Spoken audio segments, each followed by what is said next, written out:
Hello everyone. हम last video में 9th class की साइंस का फर्स्ट चैप्टर है exploration entering the world of secondary science. इसका हाफ चैप्टर हम कर चुके थे।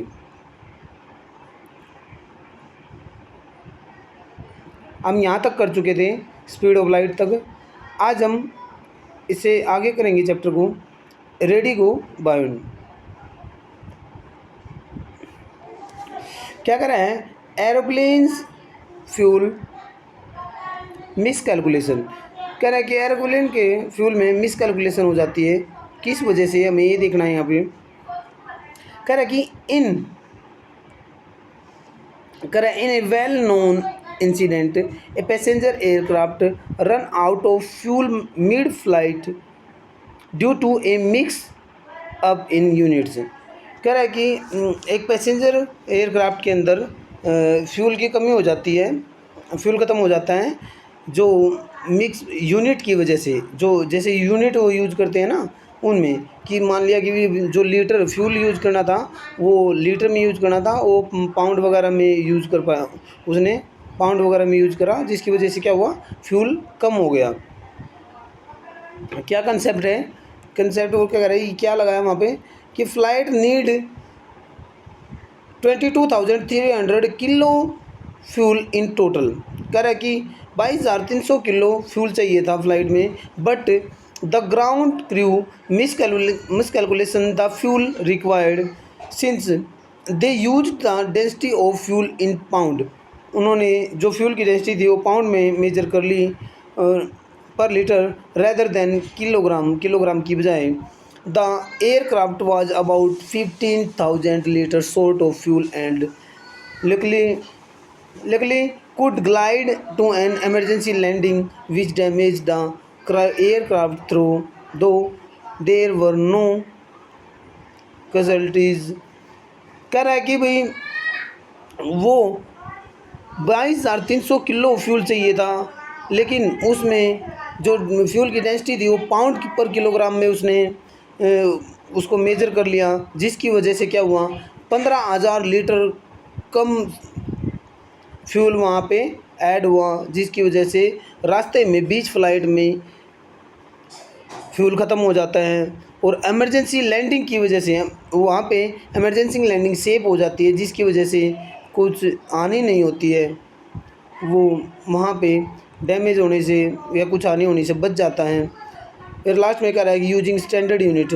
तब उसके बाद क्या हुआ, स्टैंडर्ड यूनिट यूज़ करने लगे। स्टैंडर्ड यूनिट में क्या हुआ कि भाई पूरे वर्ल्ड में वो यूनिट सेम रहेगी।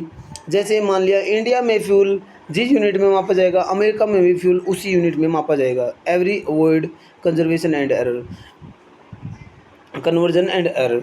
हर कन्वर्जन और एरर को अवॉइड करने के लिए ऐसा यूनिट बनाई गई।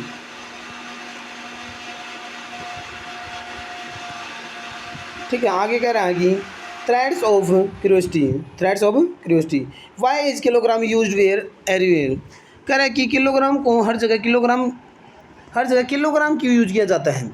When we buy rice and vegetable we expect a kilogram to means the same amount everywhere. ठीक है, जब हम चावल खरीदते हैं या वेजिटेबल खरीदते हैं तो हर जगह किलोग्राम ही मिलता है कि भी 1 किलोग्राम चावल दे दो, 1 किलोग्राम सब्जी दे दो। Imagine the confusion if we use different weight everywhere. Imagine करो अगर हम हर जगह डिफरेंट वेट यूज करें। Thankfully measurement are based on the agreed international standard. Thankfully कहना है कि वो जो मेजरमेंट है वो इंटरनेशनल स्टैंडर्ड में की गई है, नॉट लोकल ऑब्जेक्ट और opinion. Standard unit allow scientific result to be compared and ensure fairness in daily life and tradition. तरह की स्टैंडर्ड यूनिट यूज की जा रही हैं ताकि जो डेली लाइफ में वो उसका फेयरनेस रहे। हमें उसका जो यूनिट यूज की जाए डेली लाइफ में उसके कन्फ्यूजन ना हो कि भी कहीं किलोग्राम यूज़ किया जा रहा है, कहीं पाउंड यूज़ किया जा रहा है, जिसकी वजह से क्या होता है, जैसे हमारे यहाँ पे किलोग्राम यूज़ किया जाता है, हम जाके बोलते हैं कि 1 किलोग्राम चावल दे दे, और हम कहीं और जाते हैं तो वहाँ क्या होता है कि मान लिया क्या पता पाउंड यूज़ करते, अगर पाउंड यूज़ करते तो हमें कन्फ्यूजन रहता है कि भी हमें चावल कम मिल रहे हैं। तो अब देखो एक इसका एग्जांपल बता रहा हूँ आपको, हमारे वहाँ पे हरियाणा में जो बनाना होते हैं, जो बनाना डज़न के उसमें दिए जाते हैं कि भी एक डज़न बनाना इतने होंगे, एक डज़न में कितने होते हैं, 12 केले होते हैं। लेकिन जहाँ पे अब पंजाब में हम जहाँ रह रहे हैं, यहाँ पे दर्जन में नहीं दिए जाते केले, जो बनाना है यहाँ पे किलोग्राम में दिए जाते हैं, 50 रुपीज़ kg। अब kg में आते हैं कम। वही अगर हम वहाँ पे लें तो जैसे वहाँ पे क्या है 50 रुपीज़ कम 1 डज़न, 1 दर्जन में यानी कि 50 रुपये में 12 केले हैं। लेकिन यहाँ पे जब जाते हैं तो यहाँ पे हम बोलते हैं कि भाई बनाना दे दो, तो 1 किलो देते हैं, और 1 किलो में आते हैं 7-8, 1 किलो में कितने आते हैं, 7-8 केले ही आते हैं, बनाने आते। आगे कराएं, as observation are prepared, measurements refined and ideas tested through experiment we can organise our understanding of the world in a systematic way. In secondary stage, जो सेकेंडरी स्टेज यानी कि अभी जो 9th क्लास में हम हैं, सेकेंडरी स्टेज में क्या रहेगी, in secondary stage you will come across term such as laws, theories and principles, term that have specific meaning in science, a law कह रहा है कि भी जो सेकेंडरी स्टेज में ना हमें जो टर्म है लॉ, थ्योरी और प्रिंसिपल ये पढ़ने हैं हमें। ए लॉ क्या होता है अभी, usually describe a regular pattern observed in nature, जो रेगुलर पैटर्न,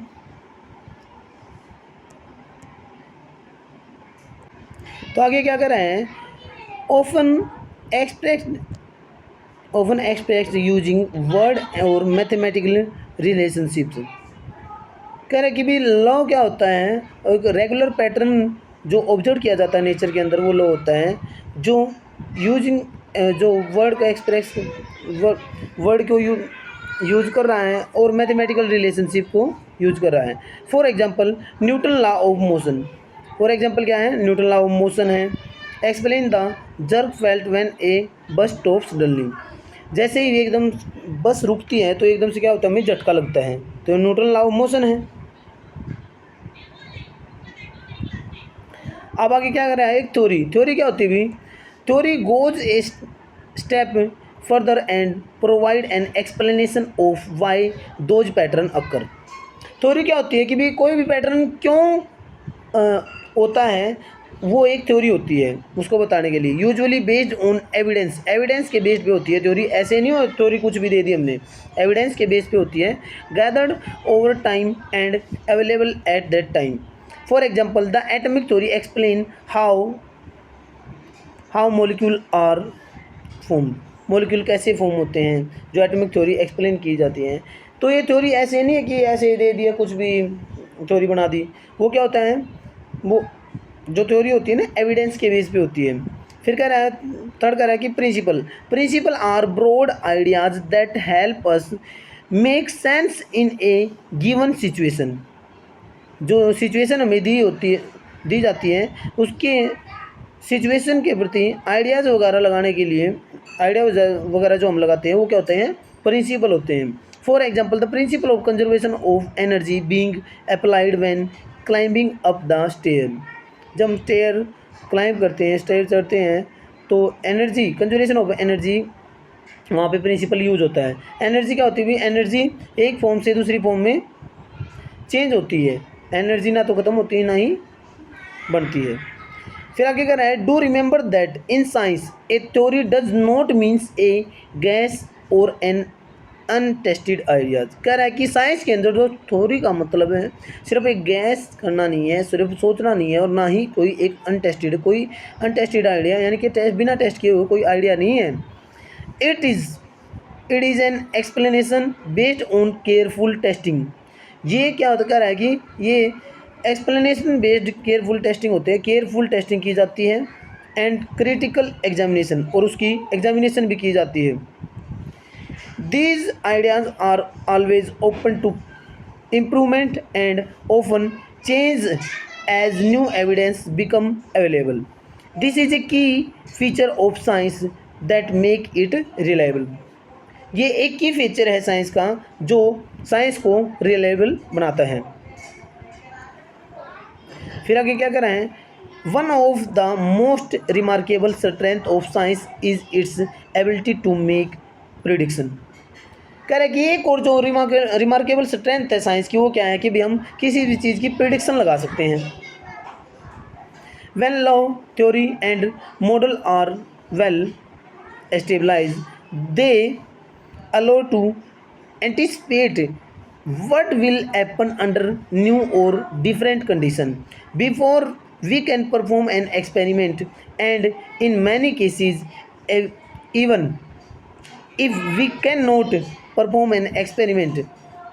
ठीक है, कह रहा है कि चाहे कोई एक्सपेरिमेंट किया हमने, चाहे किसी कुछ ऐसी सिचुएशन जिनमें एक्सपेरिमेंट नहीं किया हम, उनमें क्या कर सकते हैं, हम प्रिडिक्शन लगा सकते हैं हम। जैसे क्या है, जैसे न्यूटन ने अपना लॉ कैसे खोजा था, न्यूटन ने अपने लॉ खोजा था भी वो ग्रेविटी, जो ग्रेविटी न्यूटन ने खोजी थी कैसे कि भी कोई सेब ऊपर से गिरी, सेब ऊपर से गिरी, तो उसने दिमाग लगाया, सोचा कि भी कैसे क्या सेब कैसे गिरी, फिर उसने कुछ और चीज़ किसी चीज़ को गिरा के देखा कि भी ये चीज़ कैसे गिरी, तो ऐसे करके उसने क्या किया, प्रेडिक्शन लगाई। ठीक है, जिससे क्या निकल के आया, उसका लॉ निकल के आया। ठीक, फिर आगे क्या कर रहे हैं, using ideas about motion we can predict how far a kicked football will travel.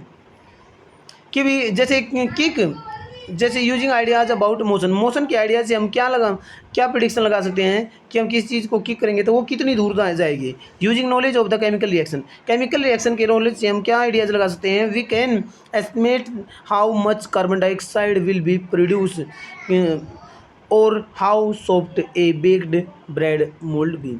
कह रहा है कि कितनी कार्बन डाइऑक्साइड निकलेगी और कोई ब्रेड कितना सॉफ्ट होगा, ये चीज़ हम केमिकल रिएक्शन से पता लगा सकते हैं। यूजिंग बायोलॉजिक प्रिंसिपल से क्या पता लगा सकते हैं, we can predict how one's breathing would change while running. कि भी किसी की भी ब्रीदिंग कैसे क्या चेंज होगी जब वो रनिंग करता है, कहीं प्रिडिक्शन लगा सकते हैं। Remember that these prediction are not guesses, ये प्रिडिक्शन है, ये गैसेज नहीं है, दे आर रीजनड एक्सपेक्टेशन। ये क्या है, रीजनेबल एक्सपेक्टेशन है बेस्ड ऑन एविडेंस, ये एविडेंस के बेस पे हैं, एंड केयरफुल थिंकिंग, और केयरफुल थिंकिंग पे बेस पे हैं। व्हेन प्रिडिक्शन क्या कर रहा है, when prediction match observation confidence in the underlining science grow, science क्या करती है, ग्रो करती है। But even more important when they do not scientist री एग्जामिन देयर अजम्पशन। कह रहा है कि अगर देखो ऊपर क्या कह रहे हैं, व्हेन प्रिडिक्शन मैच ऑब्जर्वेशन, अगर प्रिडिक्शन पे ऑब्जर्वेशन मैच हो जाती है तो confidence in the underlining science grow, तो क्या होता है, जो साइंस ग्रो करती है। लेकिन कह रहा है कि अगर वो मैच नहीं करती है तो साइंटिस्ट क्या करते हैं, री एग्जामिन करते हैं, फिर अजम्पशन को री एग्जामिन करते हैं, मॉडल बनाते हैं, मेजरमेंट करते हैं। In this way prediction is powerful tool that drives further exploration and a deeper understanding of the world की हम डीपर अंडरस्टैंडिंग लगा सकते हैं इस चीज़ से। फिर आगे कह रहे हैं, how do we check prediction, हम प्रिडिक्शन को कैसे चेक करेंगे। अभी यहाँ पे एक एक्टिविटी दे रखी है। वर्षा टोल्ड हर फ्रेंड, अपने फ्रेंड को कहती है, मेघना उसकी फ्रेंड है, कहती है it will rain this afternoon, कह रही है कि आज दोपहर को, आफ्टरनून को कह रही है कि वर्षा होगी, बारिश होगी। Because the cloud look dark, क्योंकि क्लाउड कैसे दिख रहे हैं, डार्क दिख रहे हैं। थिंक ऑफ सम क्वेश्चंस मेघना could ask Varsha to make this prediction scientifically testable. तो वर्षा उसे पूछ लिए कि ये प्रिडिक्शन है साइंटिफिकली टेस्टेबल है। भाई आपको पता होगा जो वेदर की साइंटिस्ट वेदर की प्रिकास्टिंग करते हैं ना, कि भाई कल बारिश होगी, वो 2-4 दिन तक होती है, क्योंकि 2-4 दिन तक जो कंडीशन होती हैं वो चेंज नहीं होती है, लेकिन 1 महीने की बात करें, 2 महीने की बात करें तो क्या होता है, वेदर कंडीशन चेंज हो जाती है, तो उसमें प्रेडिक्शन नहीं लगाई जा सकती। वेदर की अगर प्रेडिक्शन लगाते हैं तो हम 1-2 दिन की भी लगा सकते हैं कि भाई आज बारिश होगी, शाम को बारिश होगी, कल बारिश होगी, ठीक है। फिर आंसर क्या करें, इस चीज़ का आंसर क्या है, good scientific question will look for measurable evidence and past pattern. Question with simple yes no answer are usually not so useful. Meghna could ask Varsha question like these are just example, ये क्या है, सिर्फ example है। What was the condition of sky when it rained the last time? कह रहे हैं कि ये क्या होता है, ये अजम्पशन होती है, जो साइंटिस्ट होते हैं उनकी क्या होती है, वो क्या करते हैं, प्रेडिक्शन लगाते हैं कि भी लास्ट टाइम जब बारिश हुई थी तो स्काई की कंडीशन कैसी थी। What is the humidity today, आज ह्यूमिडिटी क्या है। Was it about 80% the last time it rain, कह रहे हैं कि ये 80% जब लास्ट टाइम रेन हुई थी क्या उसके 80% तक है। What is today's wind speed and direction, आज की विंड स्पीड की और डायरेक्शन कितनी है, डायरेक्शन क्या है, विंड स्पीड क्या है। Is the temperature dropping like it did before the recent range.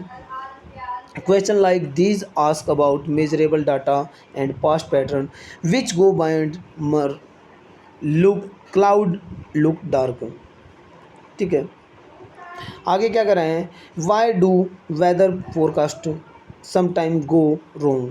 कई बार कह रहे हैं वेदर कास्टिंग, जो वेदर फोरकास्ट करते हैं वो कई बार रोंग क्यों होती है। Weather depends on many changing factor such as temperature, pressure, humidity and wind.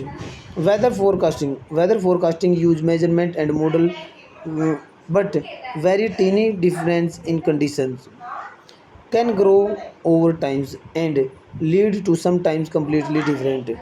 This is why forecasting are usually reliable for a few hours or even a few days but less certain further into future।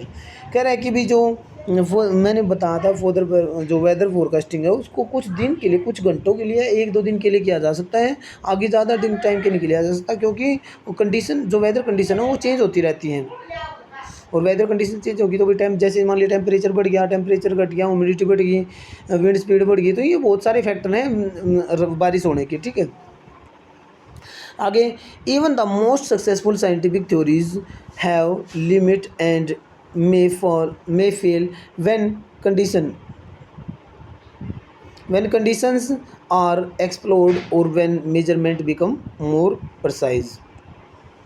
जो कह रहा है कि जो measurement become more precise, जो measurement ज़्यादा precise है। तो such failures are not weakness of science, जो ये फेलियर्स हैं वीकनेस नहीं है साइंस के, in fact they are its greatest strength, ये तो ग्रेटेस्ट स्ट्रेंथ है साइंस की।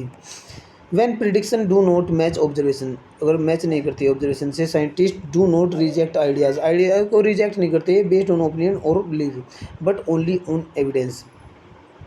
No scientific theory is ever final नहीं होती, साइंटिफिक थ्योरी कोई भी फाइनल नहीं होती, क्योंकि अगर नया साइंटिस्ट कोई मान लिया कल को दूसरी थ्योरी ले आएगा, किसी उसने कुछ और बता दिया तो वो ऐड हो जाएगा उसके अंदर। None is beyond question this openness or to being corrected by nature itself is what has allowed science to help us in understanding the world we live in। फिर आगे क्या है, आगे कह रहा है कि checking viral claim on social media is eating food harmful during an eclipse. कह रहा है कि भाई आपने कई बार जो सोशल मीडिया पे वायरल देखा होगा, वायरल क्लेम करते हैं कि भी जो ये ग्रहण वगैरह होते हैं इनमें खाना नहीं खाना चाहिए। अच्छा, इसका आगे क्या करें, इसके बारे में क्या यहाँ पे क्या कर रखा है, a commonly circulated claim is that food should not be eaten during an eclipse because it become harmful, ये क्योंकि हार्मफुल होता है। Disprove comes from asking simple scientific question. ये क्या है, ये कोई साइंटिफिक क्वेश्चन नहीं है, ये ऐसे ही अफवाह बनाई गई है। An eclipse is just a play of shadow, ये क्या होता है, एक शैडो ही होती है, शैडो ही होती है। जब क्या होता है, कोई भी एक्लिप्स होता है क्या होता है, शैडो तो आती है उस चीज़ की। What physical change occur during an eclipse, कोई फिजिकल चेंज थोड़ी होता है वहाँ पे, फिजिकल चेंज क्या होगा वहाँ पे। डज टेम्परेचर चेंज सिग्निफिकेंटली, कोई टेम्परेचर चेंज हुआ है वहाँ पे। Does food go bad if it is left in Shadow, अगर शैडो में खाना छोड़ दिया क्या वो ख़राब हो गया है। यू विल क्या कर रहे हैं, you will conclude that no physical chemical और biological mechanical support such a claim, ये कोई फिजिकल केमिकल स्पोर्ट नहीं कर, अभी बायोलॉजिकल मैकेनिकल स्पोर्ट नहीं है, ये ऐसे ही क्या है लोगों ने अफवाह फैला दी है। फिर आगे कह रहे हैं कि as you continue your journey through science in grade 9 and 10th you will gradually develop habits of thinking that's that are useful that are useful for beyond the classroom. A helpful strategy is to first understand the situation being studied, then identify the quantities that matter, and the finally make a rough estimate to check whether an answer makes sense. Exact value are not always necessary.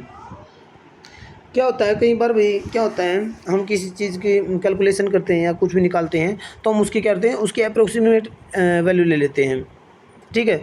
तो exact value को नहीं लेते हम, exact value are not always necessary, exact value की ज़रूरत नहीं होती, specially in the earlier stage of reasoning, reasoning की जो अर्लियर स्टेज होती है उसमें। Often an approximate estimate is enough to tell us whether a result is reasonable, कि कोई रिजल्ट रीजनेबल है तो उसकी एस्टिमेट वैल्यू ले लेते हैं, और इम्पॉसिबल कोई इम्पॉसिबल है तो उसकी एस्टिमेट वैल्यू ले लेते हैं। Learning to estimate help you build intuition, detect error and develop confident your thinking. Science value careful reasoning perhaps much more than accurate calculation. क्या होता है अभी कई बार ना हम ना क्या करते हैं, एक्यूरेट वैल्यू लेते हैं उसकी एग्जैक्ट वैल्यू लेने की बजाय, क्योंकि एग्जैक्ट वैल्यू क्या होती है, कई बार एग्जैक्ट वैल्यू निकालना थोड़ा सा कठिन होता है, इसलिए उसकी अप्रोक्स वैल्यू ले लेते हैं। अब यहाँ पे क्या कह रहा है कि how much rice would feed a family of four a month. जैसे हम कई बार ये आइडिया लगाते हैं कि भी 4 आदमियों के लिए एक महीने में कितने चावल लगेंगे, तो उसके लिए कैसे क्या एस्टिमेट लगाएंगे हम। To make a rough estimate लगाएंगे, assume that all their calories need come from rice alone. हम क्या आइडियाज़ लगाएंगे कि एक आदमी कितने महीने में कितनी कैलोरी खाता है। An average adult need about 2500 kilo calorie, ठीक है, 2000 से 2500 किलो कैलोरी, यानी कि 2 से 2.5 किलो खाता है अभी वो कैलोरी, मतलब पर डे 2000 से 2500 किलो कैलोरी वो खाता है चावल। Find out how many calories 100 gram of uncooked rice में 100 ग्राम में कितनी कैलोरीज होती है।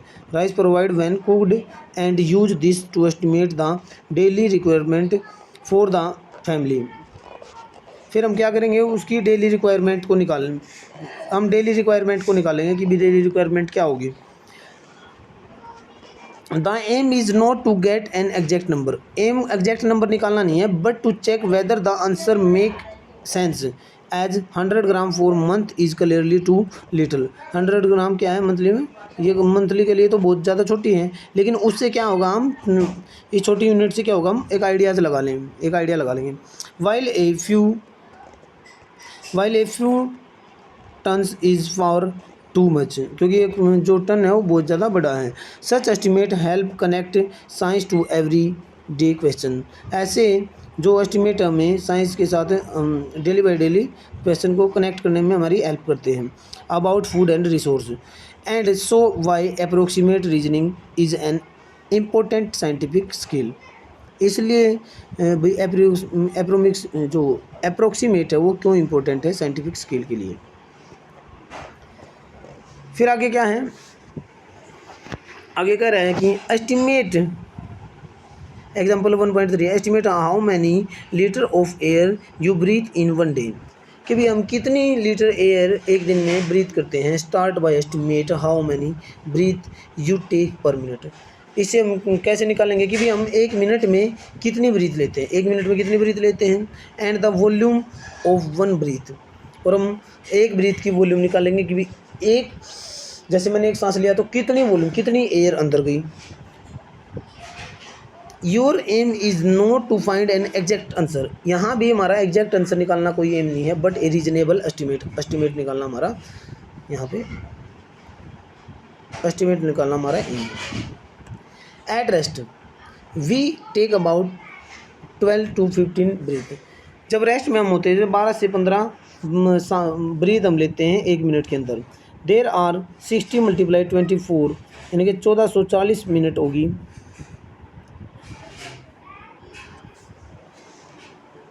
1440 एक मिनट में कितनी होगी, 1440 मिनट होगी भी। सो वी टेक रफली 18 to 22,000 यानी कि 18 से 22,000 ब्रीथ होगी दिन में। अबाउट 20,000 यानी कि मतलब अप्रोक्स लगा लेते हैं हम 20,000 ब्रीथ इन ए डे।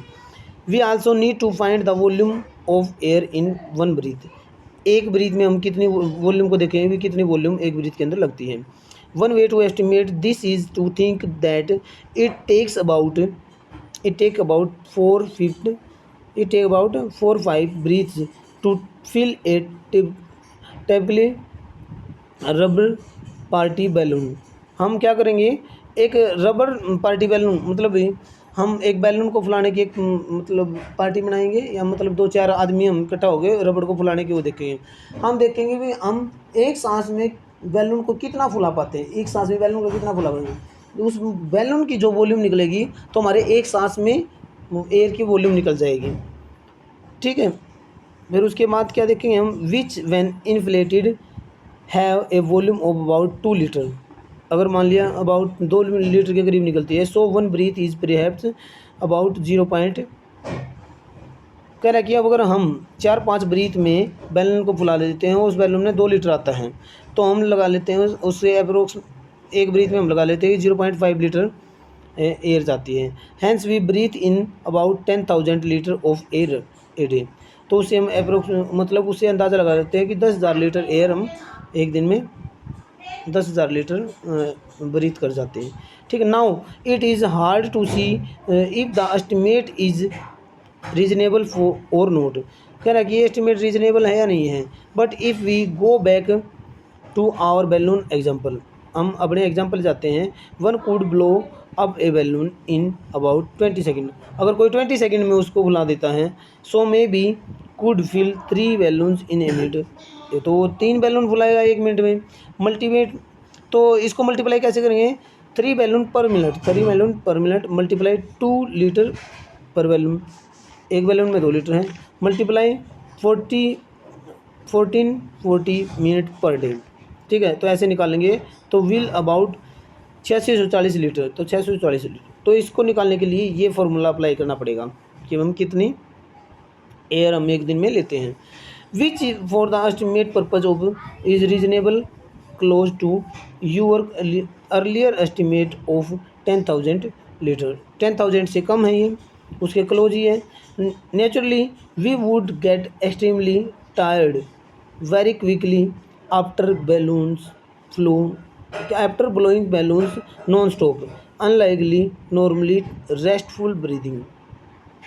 जैसे हम रेस्टफुल ब्रीदिंग से उसको बुला पाएंगे, तो अगर हम लगातार बैलून बुलाते जाएं तो क्या होंगे, अगर तो हम थक जाएंगे ना। आगे पोज एंड पोंडर, आगे क्या है, आफ्टर ग्रेड 10th ग्रेड के बाद if you decide to study science, अगर आप साइंस में स्टडी करना चाहते हैं, it will be divided into branch like physics chemistry and biology. ये फिजिक्स केमिस्ट्री और बायोलॉजी में चेंज बदल जाएगा। आपको पता है साइंस की 3 ब्रांच होती है, physics chemistry and biology. 11th में तीनों अलग अलग हो जाती हैं। एंड आल्सो क्या, earth science. And even in grade 9th and 10th the chapter you will study will focus on some these areas, हम इन एरियाज़ पे भी फोकस करेंगे। You have highlighted some of these exciting things you will may learn about in the next level up books. हम next level में इसको पढ़ेंगे. However, do remember that the natural world does not have any such boundaries. कोई उसकी boundary नहीं होती है. जो नेचुरल वर्ल्ड होता है उसकी कोई बाउंड्री नहीं होती. These divisions are made by us to only help organize knowledge. हम अपनी नॉलेज को ऑर्गेनाइज करने के लिए सिर्फ हेल्प करते हैं. And not independent of each other. Most of real world problem today such as understanding climate change. कह रहा है कि बहुत सारी जो रियल वर्ल्ड के अंदर जो प्रॉब्लम है आज के टाइम पे, सच एज जो आजकल क्या है क्लाइमेट को, जो क्लाइमेट चेंज हो रहा है उसको समझने वाली कंडीशन है. डेवलपिंग मेडिसिन डेवलप हो रही है. और डिजाइनिंग सस्टेनेबल टेक्नोलॉजी, जो टेक्नोलॉजी डिज़ाइन हो रही है नई नई आज के टाइम पे. Required ideas from such several disciplines together. Science also connect naturally with mathematics. जो साइंस है नेचुरली कनेक्ट है मैथमेटिक्स के साथ, टेक्नोलॉजी के साथ, आर्ट के साथ और सोशल साइंस के साथ. To make sense of the world fully, we need to connect multiple way of knowing and expressing ideas, each enrich the other. ठीक है. अब ये हमारा लास्ट टॉपिक आ गया अभी. How does a make really work. कोई चीज़ कैसे काम करती है, रियल में कैसे क्या काम करती हैं, ये चीज़ हमें बतानी है. स्लोइंग रियल क्या कर रहे हैं, solving real problem requires knowledge from several branches of science. During कोविड-19 पेंडेमिक के टाइम पे we all use mask for safety. हमने सभी ने सेफ्टी के लिए मास्क यूज़ किया था. Understanding how a mask work required concept from physics. कह रहे कि कैसे वो काम करता है फिजिक्स के अंदर मोशन एंड इलेक्ट्रोस्टैटिक अट्रैक्शन पे. Chemistry property of polymer. Biology size and behaviour of virus. And mathematics modelling air flows and filtration efficiency. कैसे एक जो ये तभी मास था, ये कैसे काम करता है कि भी फिजिक्स में तो कैसे है कि भी मोशन पार्टिकल कैसे क्या मोशन करते हैं, जो पार्टिकल्स वगैरह कैसे क्या मोशन करते हैं कि भी वो केमिस्ट्री यानी कि किस पॉलीमर का बना हुआ है वो. बायोलॉजी जो वायरस वगैरह हैं उनका साइज़ क्या है, उनसे छोटा साइज़ में इसका बनाना पड़ेगा. जो पॉलीमर्स होगा उसका जो ये छेद वगैरह होंगे इनका क्या होगा, उनका इतना छोटा साइज़ बनाना पड़ेगा ताकि इसके अंदर से ना जा सके वो. मैथमेटिक्स की भी इसका मॉडल कैसा होगा, तो ये चीज़ें ठीक है. Finally as we have mentioned in every text book, science is not just a collection of fact equation और एक्सपेरिमेंट. साइंस सिर्फ एक कलेक्शन ऑफ फैक्ट इक्वेशन और एक्सपेरिमेंट का कलेक्शन नहीं है. It is human activity shaped by curiosity, creativity, collaboration and careful questioning. ये careful questioning पूछना है, क्रिएटिविटी है, क्यूरियोसिटी, ठीक है नहीं, सब मतलब चीज़ों के बारे में जानना, ये साइंस है. It grow as people ask question. ये ग्रो होती है कि पीपल आस्क क्वेश्चन. पीपल कोई भी आदमी क्वेश्चन पूछता है, टेस्ट आइडियाज़ को टेस्ट करता है, शेयर रिजल्ट को शेयर करता है. एंड लर्निंग फ्रॉम मिस्टेक्स, अपनी गलतियों से सीखता है. Science develop over time through the work of many individual across. कह रहा है कि साइंस है टाइम टू टाइम क्या हो रही है, अभी डेवलप होती जा रही है डिफरेंट कल्चर और जनरेशन के साथ. Even if you don't choose to study science, चाहे आप चूज करो कि हम साइंस पढ़नी है नहीं पढ़नी है 10th ग्रेड में, scientific thinking will be very important in what ever you do. लेकिन साइंटिफिक थिंकिंग तो हमारे लिए इंपॉर्टेंट है अभी. It help you understand the technology. आपको हेल्प करती है टेक्नोलॉजी को समझने में. That surrounds you and help you evaluate information critically and make sense of the world you live. आपको हेल्प करती है कि आपके चारों तरफ क्या चीज़ें जो टेक्नोलॉजी है वो कैसे है, क्या है, चीज़ें कैसे काम करती हैं, अब जो आसपास में वर्ल्ड में आप कैसे जी रहे हैं।